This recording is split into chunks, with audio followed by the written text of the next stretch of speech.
इस जलसा के सदर हाफिज अब्दुल रहमान साहब, मंच पर उपस्थित सभी नेतागण,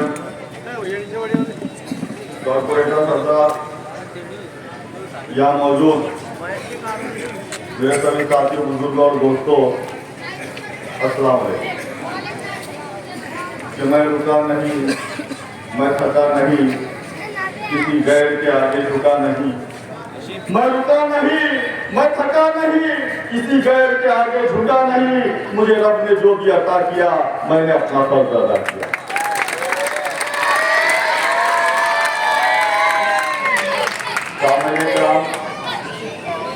गुज़िश्ता 4 साल पहले मेरी कामयाबी के लिए हमारे नौजवानों ने मेहनतें की, हमारी माँ बहनों ने दुआएं की, हमारे बुजुर्गों ने दुआएं की, मुझे अपने होठों से नवाजा।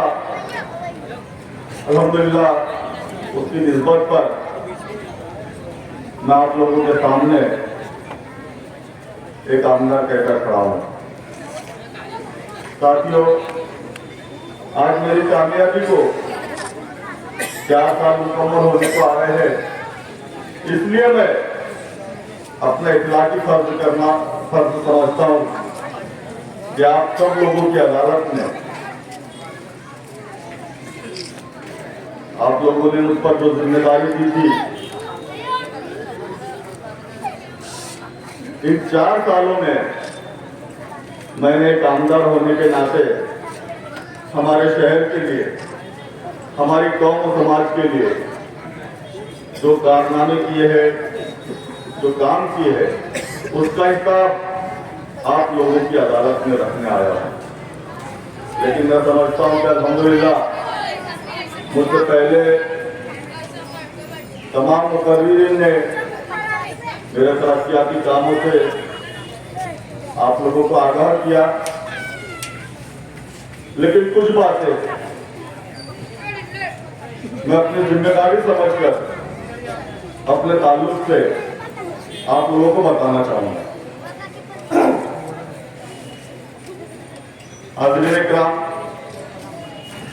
आप लोगों को शायद मालूम नहीं कि शहर धुलिया में, भाई साहब तवज्जो चाहूंगा कि हमारे 300 लोगों की ऐसी टीम है अल्हम्दुलिल्लाह, जिसमें ख़वातीन भी है, मर्द हज़रात भी है जो बहुत पढ़े लिखे हैं, जिसमें डॉक्टर्स है, वकील है, इंजीनियर है, एमआर है। और इन लोगों का एक काम है कि वो दौरान इलेक्शन किसी को भी ना बताते हुए अलग अलग अपने मुनफरिद तरीकों से पूरे शहर में दौरा किया करते हैं। घर घर जाकर हमारे लोगों को समझाते हैं कि हम लोगों को इस वक्त किसको वोट देना है और किसको चुनकर लाना है। 4 साल पहले यही टीम घर घर जाकर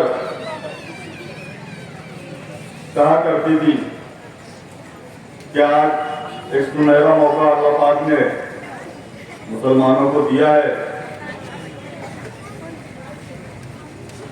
और मुसलमानों की तरफ से सिर्फ एक ही उम्मीदवार फारूक शाह उम्मीदवारी कर रहा है और अल्हम्दुलिल्लाह उसको एमआईएम का टिकट हासिल है।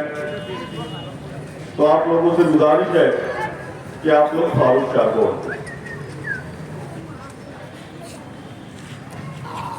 कुछ हमारे जो मुखालिफिन थे वो उनसे पूछा करते थे, उनसे सवाल किया करते थे कि फारूक शाह का हम क्यों उड़ते। फारूक शाह एक गुंडे किस्म का आदमी, फारूक शाह बहुत झगड़े करता है,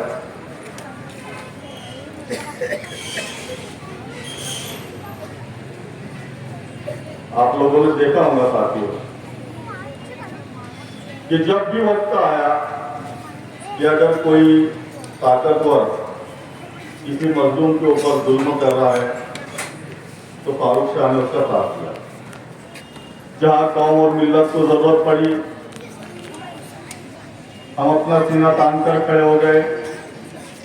अभी हमारे मौलवी शकील अहमद साहब आप लोगों को चंद बातें बता रहे थे।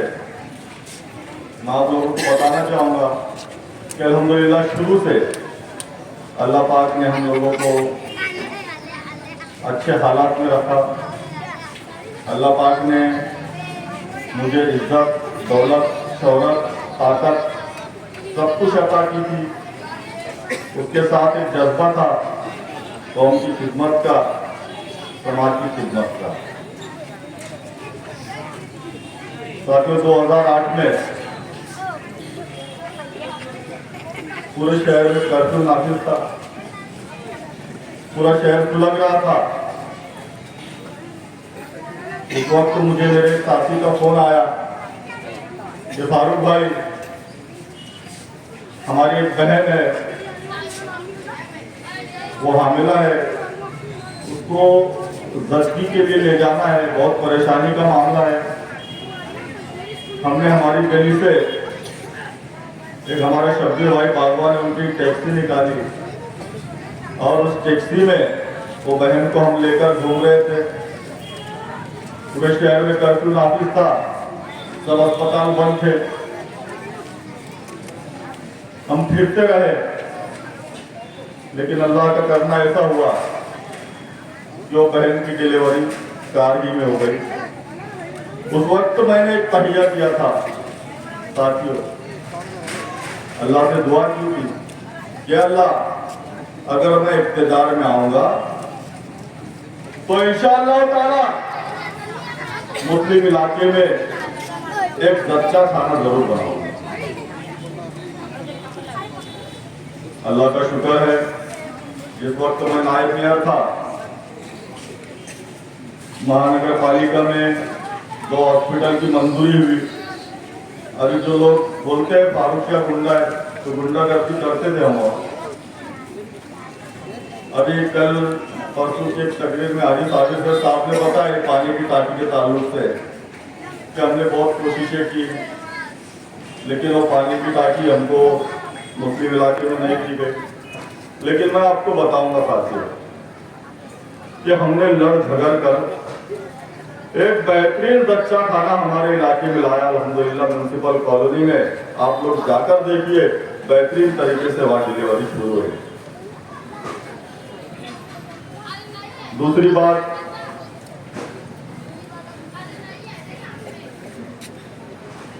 फसाद का माहौल था और उस वक्त हमारे गाजीनगर से साजिद साई हमारे मौजूद है। मुझे गैर मुस्लिम भाई का फोन आया,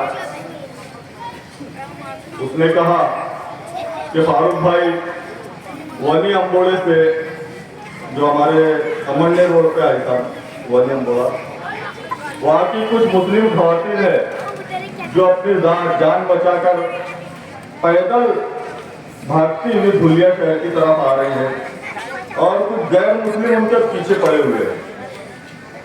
मैंने उस वक्त के एसपी को फोन किया कि एसपी साहब हमारी इज्जत का और हमारी अना का मसला है, आपसे गुजारिश है कि आप एक गाड़ी भेजिए। अगर आप 20 मिनट में गाड़ी नहीं भेजते हैं तो मैं मेरे 500 साथियों को लेकर जाऊंगा और जो हमारी माँ बहनों की इज्जत खतरे में है उनको सलामत हम लोग वापस लाएंगे। उस वक्त एसपी साहब ने मुझे पूछा कि फारूक भाई तुम कहाँ हो? मैंने उनको बताया कि मैं 80 फीट रोड पर हूँ। उन्होंने बोला कि आप 10 मिनट वहां रुकिए, मैं एक रैपिड एक्शन फोर्स की एक मिनी बस वहां पर भेज रहा हूँ। अल्हम्दुलिल्लाह 10 मिनट बाद एक रैपिड एक्शन फोर्स की मिनी बस आई। उसमें मैं समझता हूँ कि सब आसाम वगैरह के सिपाही थे।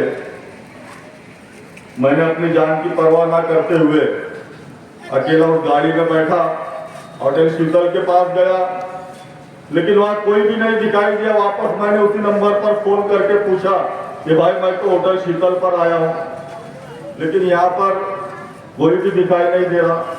तो उसने कहा कि होटल शीतल के बाजू में जो खेत है उसमें वो औरतें डूबती हुई बैठी हुई है। मैंने मेरी बस को थोड़ी आगे ले जाकर उसकी छत पर खड़ा हुआ, नारे लगाना शुरू किए, अजान देना शुरू किया। उस वक्त हमारे एक बहन ने ऐसे सर उठाकर देखा, और जब उसको यकीन हुआ कि कोई फसादी नहीं बल्कि अपना मुसलमान भाई है, वो औरतें बाहर निकल कर आई। अल्हम्दुलिल्लाह मैंने उनको अपनी बस में बिठाया और नेशनल स्कूल में जो हमारा रिलीफ कैंप था वहां लाकर छोड़ा। दूसरी बात साथियों, गुंडागर्दी के ताल्लुक से आपको बताना चाहूंगा कि फुलिया महानगर पालिका में ऐसा हुआ करता था। हमारे हरीश चौहान साहब इस बात के गवाह है कि राजवर्धन कदम पांडे अगर किसी को भी अगर कोई ओहदा दे तो उसको लाजिम होता था कि उसके ऑफिस में वो कदम बांडे की तस्वीर लगाए। आप लोगों ने सबके ऑफिस देखी होंगी, कदम बांडे की तस्वीर लगानी पड़ती थी। जिस वक्त मैं उप महापौर बना, मैं अपने ऑफिस में गया, वहां देखा तो ऑलरेडी कदम बांडे की तस्वीर लगी हुई थी। मैंने फौरन उस तस्वीर को निकाला और मेरे जो दो साथी, एक मुनव्वर और एक रफीक, उनसे ये कहा कि भाई जाओ और जल्दी से 2 तस्वीरें लाओ, मुझे तस्वीरें लगानी है।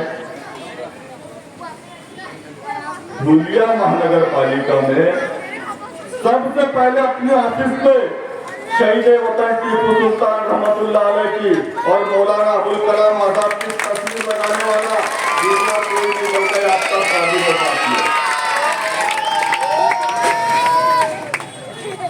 गरम करोगे गरम करेंगे, सितम करोगे सितम करेंगे, गरम करोगे गरम करेंगे, सितम करोगे सितम करेंगे। हम आदमी है जरा से हटके, जो तुम करोगे वो हम करेंगे।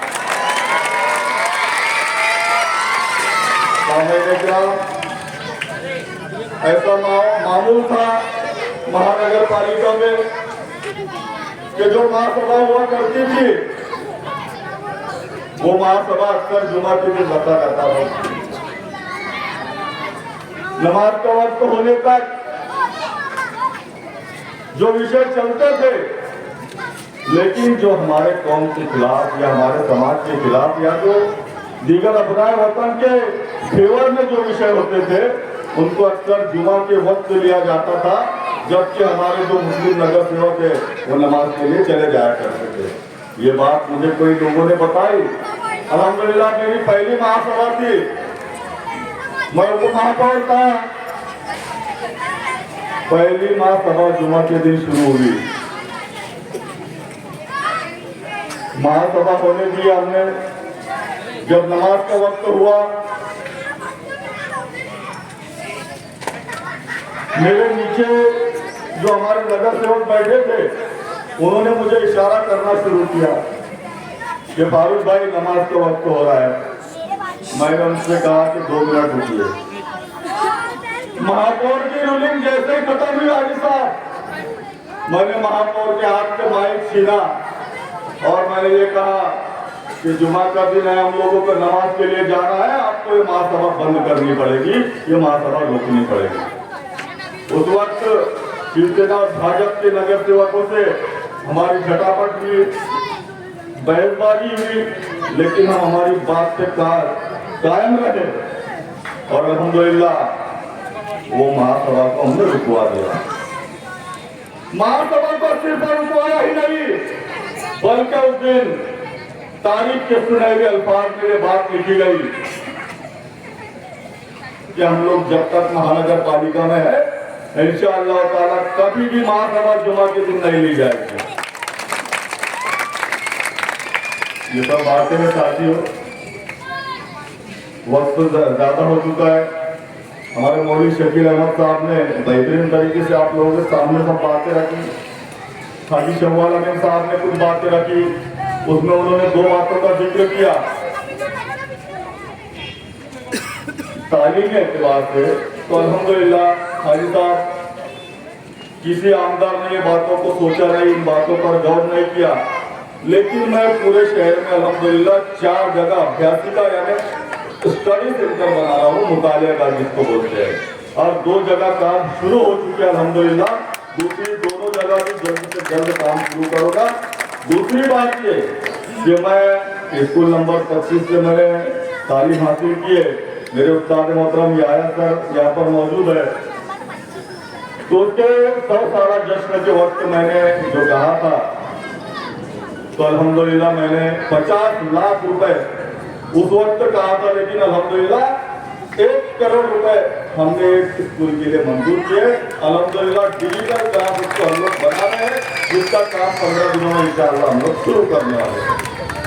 दूसरी बात हॉस्पिटल के ताल्लुक से हाजी साहब ने बताई कि हमने देखा अक्सर फसादात में जो हमारे अमरनेर से, शीरपुर से, आसपास के देहातों से जो जख्मी लोग आते थे, उनको बहुत तकलीफों का सामना करना पड़ता था।